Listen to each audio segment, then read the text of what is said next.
Au nom du Père et du Fils et du Saint-Esprit, ainsi soit-il, nous fêtons aujourd'hui donc les saints apôtres Pierre et Paul. Ils ont été choisis par Jésus-Christ pour être les piliers de son Église, pour être également les apôtres, les évangélisateurs à la fois des communautés juives et des gentils, des peuples non juifs.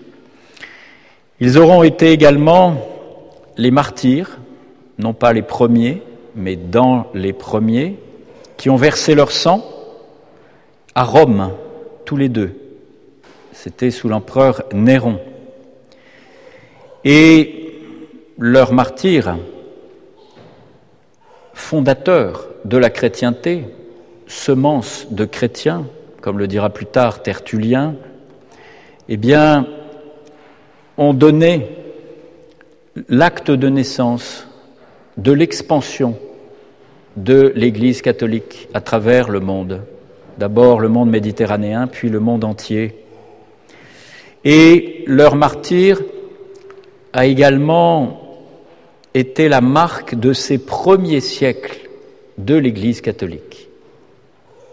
Il faut savoir que les 30 premiers papes de l'Église sont morts martyrs. Et les persécutions se sont étalées sur les 4 premiers siècles, presque sans interruption. Et cela n'a pas mis un terme absolu aux persécutions. Il y en a eu d'autres à la fin du IVe siècle. Et il y en a encore. Tout au long de l'histoire de l'Église, il y a ici ou là des martyrs selon divers ennemis. Mais c'est la marque de l'Église catholique que cette persécution qui suit le maître, celle contre le maître. Le disciple n'est pas au-dessus du maître, a dit notre Seigneur, pour nous prévenir que si on attaque, si l'on est en haine contre le Christ, on sera aussi en haine contre ses disciples. Et Saint Pierre, premier chef, premier pape de cette Église de Jésus-Christ, eh bien, a rendu visible cette mission que le Christ a donnée à son Église de répandre la bonne nouvelle, l'Évangile. Et que nous dit l'Évangile ? Que Jésus est le Fils de Dieu, qu'il s'est incarné, qu'il est mort sur la croix pour nous sauver, pour nous réconcilier avec Dieu, le Père, et pour nous ouvrir le ciel dans lequel il est depuis l'Ascension. Voilà la bonne nouvelle que Saint Pierre, que Saint Paul, que tous les apôtres, que tous les confesseurs de la foi ont prêché jusqu'à en mourir lorsqu'on leur demandait de renoncer au Christ, soit pour adorer des idoles, soit tout simplement parce que l'on ne voulait pas que le Christ règne par eux, par leur entremise, sur terre. Et le jour de la Pentecôte, il y a eu cette effusion du Saint-Esprit, cette manifestation où, sous forme de langue de feu, déposée sur chacun des apôtres et sur la Vierge Marie, eh bien, le Saint-Esprit a montré qu'il était l'âme invisible de cette Église. Et cet esprit, c'est l'esprit du Christ, c'est l'esprit d'amour. Il est produit, il procède du Père et du Fils. Et il montre que l'Église est animée par cet esprit d'amour. D'où le rouge, d'ailleurs, que l'on retrouve en commun dans les ornements de la fête du Saint-Esprit, de la Pentecôte notamment, et ce rouge des martyrs que nous avons aujourd'hui, mais c'est ce même amour qui est rendu visible par l'Esprit Saint dès la Pentecôte. et l'Église ne cessera de le prêcher. Il n'y a pas d'autre voie de salut que dans l'Église catholique. Et c'est pour cela que tous ceux qui ont donné leur vie à notre Seigneur ont voulu que cette vérité de foi soit crédible, et ils y ont tellement cru qu'ils ont été capables de donner leur vie en affirmant cette vérité.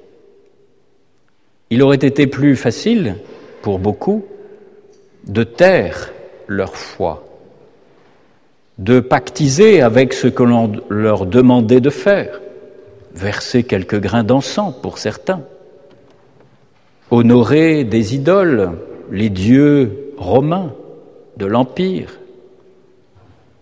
Non, ils n'ont pas voulu insulter le vrai Dieu en faisant semblant d'adorer des inventions humaines, des statues, des objets.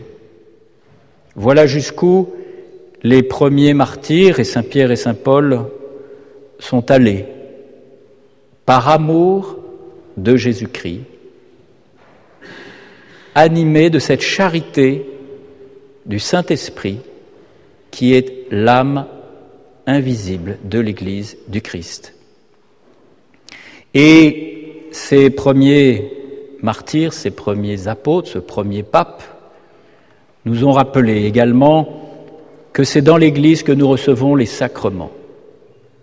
Chaque baptême, chaque absolution, chaque communion nous vient de ce dépôt sacré que le Christ a confié à son Église et que, sans interruption, depuis les apôtres, depuis le Christ, nous recevons grâce à leur foi et à leur témoignage du martyre de leur foi. Voilà ce que nous leur devons. Et c'est pourquoi nous honorons solennellement aujourd'hui Saint Pierre et Saint Paul, avec ce devoir de reconnaissance envers eux et envers tous ceux qui, depuis, à leur suite, n'ont cessé de proclamer leur foi, y compris jusqu'au martyre. Et en fêtant les apôtres Saint Pierre et Saint Paul, eh bien l'Église nous invite à honorer donc tous ceux qui ont donné leur vie au Christ. Comme le disait Saint Pierre, alors qu'il était avec notre Seigneur, « Voici que nous avons tout quitté pour vous suivre. » Et notre Seigneur, eh bien, va leur annoncer qu'ayant tout quitté, leur métier, leur épouse parfois, pour suivre notre Seigneur, eh bien, ils recevront une couronne au ciel et ils recevront la récompense éternelle. Et cette disposition de cœur que Saint Pierre manifestait était celle de tous les apôtres et a été et est celle de tous ceux que notre Seigneur a appelés. Parce que notre Seigneur appelle tout le monde à la sainteté. Ce premier appel est concrétisé par le baptême. Il se réalise par le baptême. Étant baptisés, nous sommes tous appelés à répandre le règne du Christ, d'abord en nous et autour de nous. Et c'est toute la vie chrétienne, tout le combat spirituel qui fait la réponse à cet appel à la sainteté que le Christ nous adresse. Et puis il y a un autre appel, un appel que Jésus adresse à certains hommes pour le suivre d'une façon encore plus intime, plus spéciale.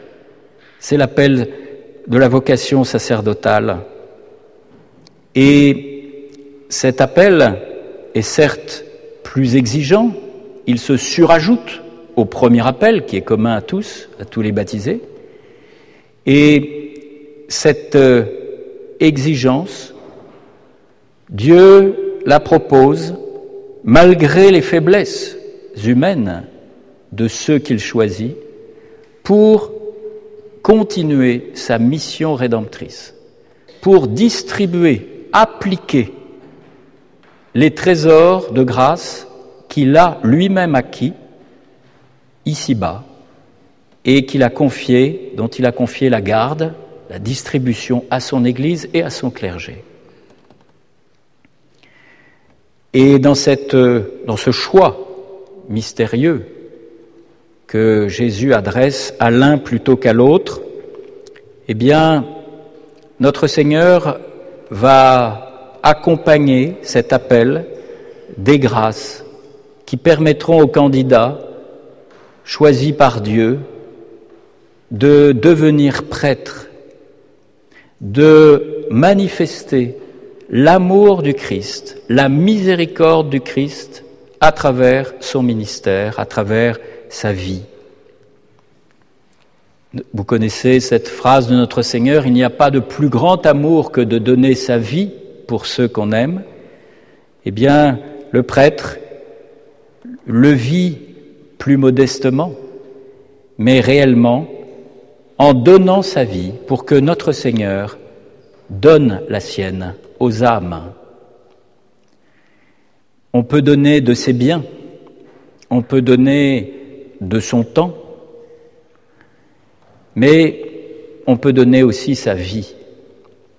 Les martyrs dont nous parlions tout à l'heure l'ont donné, après avoir tout donné, ils l'ont donné une fois définitive par le martyr, mais n'oublions pas que Saint Pierre comme Saint Paul, que nous fêterons demain, Saint Paul plus spécialement, ont consacré leur vie, après leur conversion ou après leur appel pour Saint Pierre, eh bien, entièrement donné à répandre le nom du Christ. Ils ne s'appartenaient plus.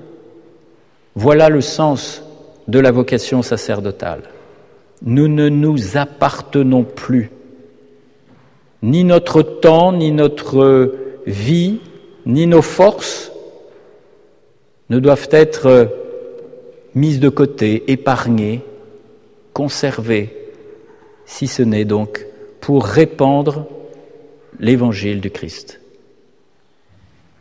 Et Jésus continue bien sûr d'appeler aujourd'hui encore, parce qu'il a voulu que son Église vive dans cette forme de société, à la fois humaine et divine, jusqu'à la fin des temps. Et il veut faire de ceux qu'il appelle ses amis. Il le dit, c'est dans le discours après la scène, « Je ne vous appellerai plus serviteur, parce que le serviteur ne sait pas ce que fait son maître, mais je vous ai appelé mes amis, parce que tout ce que j'ai entendu de mon Père, je vous l'ai fait connaître. » Voilà le privilège que Jésus donne à ceux qui ont tout quitté pour le suivre. Il fait connaître tout ce qu'il a entendu de son Père. Il se révèle et il veut que le prêtre révèle, transmette cette révélation, d'où la prédication qui est au cœur du ministère sacerdotal avec la Sainte Messe. Alors, en cette fête de Saint-Pierre et Saint-Paul, eh bien, il faut implorer le ciel qu'il donne, que notre Seigneur continue d'appeler, qu'il appelle de jeunes hommes prêts à tout donner pour recevoir, j'allais dire, les confidences du cœur de Jésus, qui continue d'appeler amis ceux qui auront tout quitté pour le suivre. Nous fêtions il y a peu le Sacré-Cœur de Jésus, c'était vendredi dernier. Voilà la source de tout cet amour de Jésus pour son Église et pour les âmes. C'est ce cœur qui bat pour nous et qui veut communiquer cet amour à quelques âmes pour qu'elles puissent répandre son amour, sa miséricorde, son pardon, renouveler le sacrifice de la messe, prêcher l'Évangile. Voilà le programme de ceux que Jésus appelle à le suivre dans le sacerdoce. Et si le prêtre a pour mission de manifester la miséricorde du Christ, bien il y a un cœur qui bat aussi au ciel, c'est le cœur de Marie. Et c'est elle qui manifeste par son immaculée conception, par la sainteté de sa vie, par la grandeur de sa mission, eh bien, elle manifeste la bonté du Christ. Elle est le modèle du prêtre parce qu'elle est le modèle elle contient en son cœur les trésors du Christ, comme le prêtre développe, diffuse les trésors du Christ par le ministère. Et donc c'est du cœur de Marie qu'a été constitué, avec l'opération du Saint-Esprit, vous le savez, le jour de l'Annonciation, ce cœur de Jésus. C'est donc dans le cœur de Marie que le cœur de Jésus est né. C'est dans le cœur de Marie que les vocations sacerdotales naissent. D'où l'importance de prier Notre-Dame pour que de jeunes hommes, osent la sainteté sacerdotale. Non pas qu'ils soient meilleurs que beaucoup, mais ils auront cette certitude que malgré leur faiblesse, et en promettant d'être fidèles à Jésus et à Marie, le Christ fera d'eux de saints prêtres dont l'Église a besoin. Demandons ces grâces par l'intercession des saints Pierre et saint Paul, ainsi soit-il. Au nom du Père et du Fils et du Saint-Esprit, ainsi soit-il.